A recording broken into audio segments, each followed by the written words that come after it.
The moment I heard my husband's name come out of a stranger's mouth, spoken with a softness that didn't belong to a stranger, I knew my whole life was about to split in two. I was 34 years old, standing in the corridor of Mercy General Hospital, holding a cardboard box of personal items and a new employee badge that still had that fresh plastic smell. I had just accepted a position as a clinical compliance officer, which sounds more impressive than it is. Essentially, I audit medical billing records, flag irregularities, and make sure the hospital doesn't accidentally or intentionally commit insurance fraud. It's detail work, quiet work, the kind of work that nobody notices until something goes wrong. My husband thought I was transferring because the commute to my old job had gotten unbearable. That was the reason I gave him. It wasn't entirely a lie. The real reason was that I needed to feel like myself again. For the past 2 years, I had felt like I was slowly disappearing inside my own marriage. Not from any one thing. More like a slow leak, the kind you don't notice until the tire is already flat. A colleague from HR walked me through the building on my first morning. We passed the nurses' station on the third floor, turned left toward the administrative wing, and that's when I saw her. She was standing at the printer, laughing at something on her phone. She was younger than me by several years, I'd guess late 20s, and she had the kind of easy, unhurried confidence of someone who had never had to fight very hard for anything. What stopped me wasn't her. It was the phone case. It was a custom case, the kind you order from one of those websites where you upload a photo. And the photo on it was of my husband. Not with her, just him, alone. Smiling that specific smile he only smiles when someone is teasing him about something. I kept walking. My colleague said something about the break room being to the left, and I nodded like I had heard her. I probably said great or perfect or whatever word comes out of your mouth when your brain has completely abandoned the conversation. That night, I made dinner and set the table and listened to my husband talk about a problem with a supplier at work. And I said the things at the right times, and I thought about that phone case the entire time. By the time we finished eating, I had made a decision. I was not going to say a word, not yet. Not until I understood exactly what I was dealing with. Let me back up. My husband and I had been married for 6 years. We met at a fundraiser for a children's literacy program.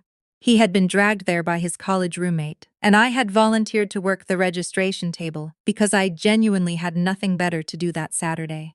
He was charming in a low-key way, the kind of charming that doesn't announce itself. He remembered my name at the end of the night.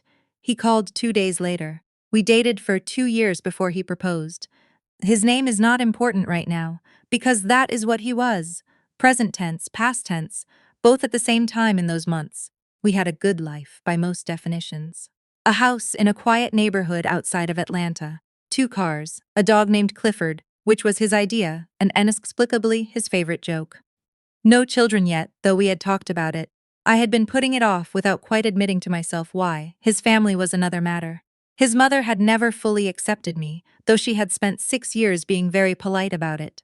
His older brother made comments about my work that were always framed as jokes. His sister-in-law, a woman named, I'll call her his sister-in-law, once told me at Thanksgiving that I must be so tired from always working so hard, in a tone that made it clear she did not mean it as a compliment. They were a close family. The kind that orbited each other constantly, showed up unannounced, and shared information the way most families share food, freely and without asking first. I had never felt entirely inside that orbit, but for 6 years I had told myself that was fine, that not every wife needs to be best friends with her in-laws. Now I stood in a hospital hallway at 8:45 on a Tuesday morning, looking at my husband's face on a stranger's phone case. And I wondered how long I had been lying to myself. Her name was Petra. I found that out by the end of day one. She worked in patient services on the third floor, a coordinator role that put her in contact with families, insurance reps, and, I would later learn, hospital administrative staff. She was bubbly in a way that made people trust her immediately.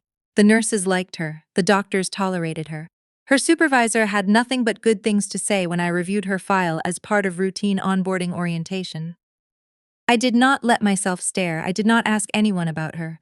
I simply paid attention the way I have always paid attention, which is quietly and completely. By the end of my second week, I had learned the following. Petra had worked at Mercy General for 14 months.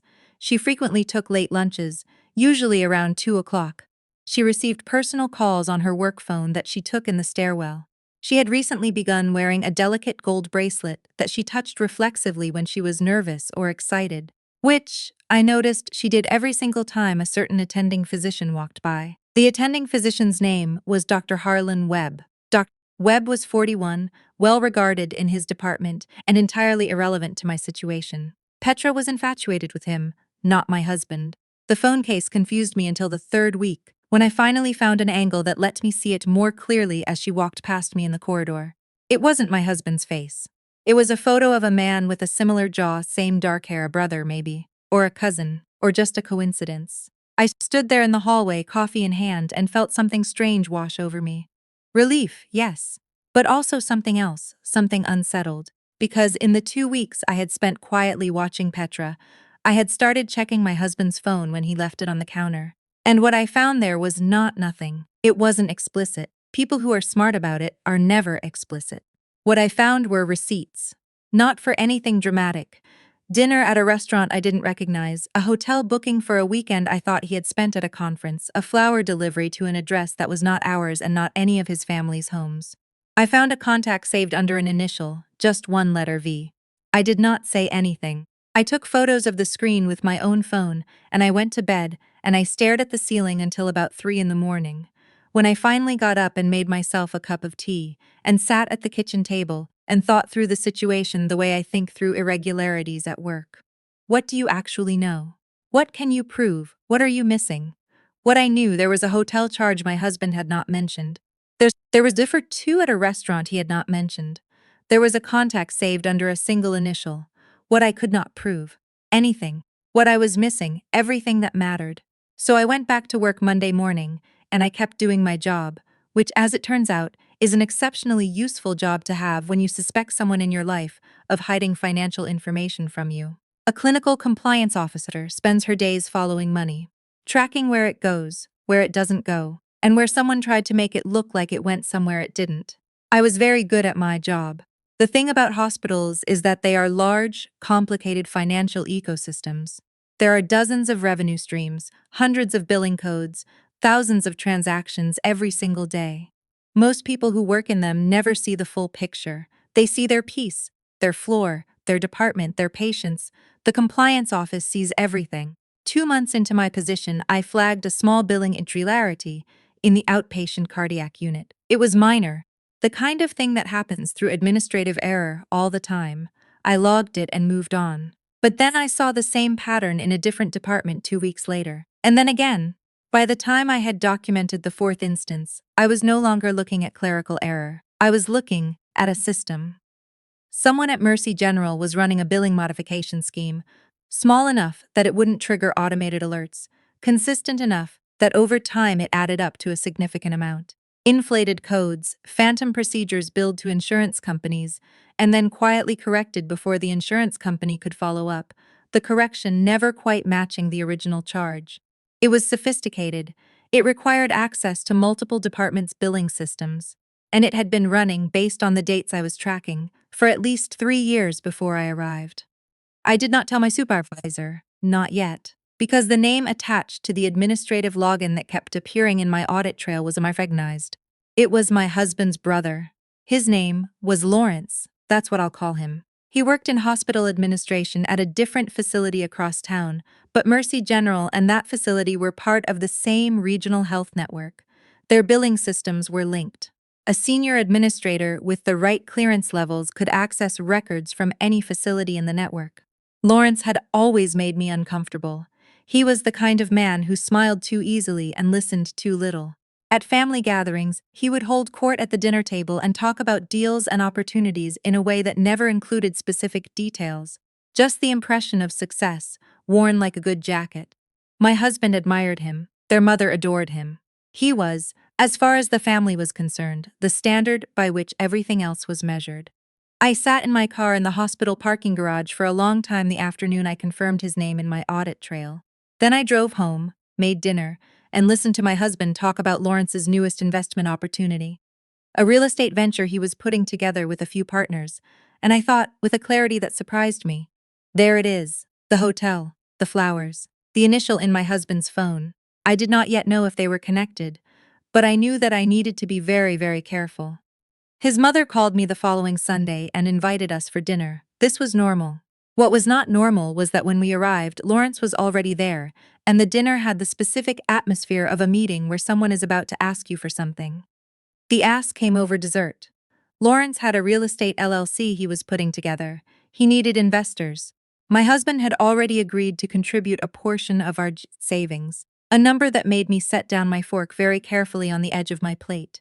He presented it as a done deal. He had already agreed. He was just letting me know. I looked at my husband. He looked at his plate. His mother said she was so excited for all of us to be building something together as a family. I smiled and said it all sounded very promising. I asked Lawrence a few light questions about the structure of the LLC, the projected timeline, the names of the other partners. He answered smoothly. I laughed at the right moments. I complimented my mother-in-law's pie. In the car on the way home, my husband said, "I know I should have talked to you first. I'm sorry." He needed an answer quickly. I said, "It's okay, I just want to understand it better." He seemed relieved. He reached across and squeezed my hand. I looked out the passenger window and thought, I need to understand it a lot better than you think. The LLC was registered in Georgia. The registration documents were public record. I found them on a Tuesday evening after my husband fell asleep on the couch watching baseball. Two of the three partners listed alongside Lawrence were names I didn't know. The third was V. Holloway. V. I sat very still for a moment. Then I went to the bedroom and closed the door quietly and sat on the edge of the bed in the dark and thought about what this meant. My husband's brother was a business partner with whoever V. Holloway was. My husband had a contact in his phone saved under V. There was a hotel charge and flowers sent to an address I didn't recognize. I didn't know yet if all of these things connected, but I knew the shape of it. I had spent years in compliance work learning that the most dangerous financial schemes aren't complex because they need to be. They're complex because complexity creates deniability. Lots of names, lots of layers, lots of people who each only know their piece. I needed to know all the pieces. I found V. Holloway in 6 minutes, using public records and LinkedIn. She was a real estate agent based in Buckhead, late 30s. A professional headshot showing a woman with a warm smile and very good highlights. Her firm's listings were in the upper range for the Atlanta market. She had been in real estate for 11 years. I did not recognize her face, but I recognized the address listed on her agency's contact page. It was the same address where my husband had sent flowers. I got up, went to the kitchen, drank a glass of water, and stood at the sink looking out at the backyard in the dark. What I did not do was fall apart. I have thought about this a lot. Why I didn't. I think it's because by then, some part of me had already known for weeks. The human mind is very good at protecting itself. It lets the information in slowly, in pieces, so that by the time you have the whole picture, you've already absorbed most of the grief. What I felt standing at that sink was not devastation. What I felt was a hard, clear, quiet anger, the kind that doesn't make noise. The next 3 weeks were the most precise work I have ever done. I built 2 parallel investigations. One was for work. The billing irregularities at Mercy General, which I was documenting with the thoroughness that my position required and that my personality demanded. I compiled timestamps, login records, cross-reference billing corrections against original submissions, mapped the dollar amounts by quarter. It was meticulous, and it was damning. The other investigation was personal. I documented every charge on our joint accounts that I could not account for. I pulled our bank statements back 18 months and found 4 hotel charges, 7 restaurant charges that coincided with evenings my husband had said he was working late, and 3 wires transfers to a personal account I had not known he had. I did not touch any of it. I did not move money. I did not confront him. I talked to a divorce attorney on a Thursday afternoon. I paid the consultation fee in cash. She was a small woman with reading glasses on a beaded chain and the unhurried manner of someone who had heard every version of every story. I laid out what I had. She told me what I needed. I went home and made dinner. The confrontation I had been dreading did not come from my husband. It came from Lawrence. He called me at work on a Friday, which was unusual. He said he'd heard I'd been digging around in the network's billing records in ways that went beyond my immediate department scope. His voice was pleasant and entirely threatening. I said I was doing my job. He said he just wanted to make sure I understood how important it was for the family to stay aligned, that we were all building something together, that my husband was counting on the investment to go well. I said I understood completely. He said good. I ended the call and sat quietly for a moment. Then I opened a new document and typed out everything he had just said, verbatim with the time and date. I added it to the file I had been building. What Lawrence didn't know, what none of them knew, was that a compliance officer who suspects internal fraud does not operate alone. 6 days before his call, I had submitted a formal referral to the hospital's legal department and to the Regional Health Network's Internal Fraud Division. I had CC'd the relevant contact at the FBI's Atlanta field office, which maintains a dedicated unit for healthcare fraud. I had not told my supervisor. I had followed the protocol that exists specifically for situations where internal reporting may be compromised, which is to escalate externally. By the time Lawrence called me, the investigation was no longer mine to control. The divorce papers were served to my husband on a Wednesday morning in April. I had already moved out the previous weekend, staying with a friend from my old job whose guest room had yellow curtains and a very opinionated cat. My husband called me 4 times that Wednesday. I let them all go to voicemail. His mother called Thursday. I let that go too. Lawrence did not call.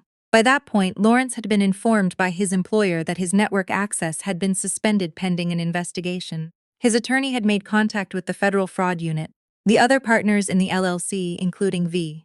Holloway, were also under review. The LLC had been used in part to receive and redistribute funds from the billing scheme, layered through the real estate transactions to make them look like legitimate investment returns. My husband had not known about the fraud. I am as certain of that as I can be. He had invested in his brother's venture because he trusted his brother, and because he wanted to be part of something that made Lawrence see him as an equal. He had been used the same way you use a tool, picked up when useful, set down when not. He had also been seeing V. Holloway for approximately 14 months. He did not know she was his brother's business partner. Or if he did, he had managed to convince himself that the two things were entirely separate. I do not know which is worse. The divorce was finalized 7 months later. I will not say it was easy or painless, because it wasn't. 6 years of a life is not nothing. There were objects in that house I had to let go of. There were plans we had made that I had to unmake. There was grief for the version of the future I had imagined, even when that future had already become impossible. But I was not blindsided. And that made a difference I cannot fully explain. Lawrence was indicted on federal healthcare fraud charges. 2 other administrators at network facilities were also charged.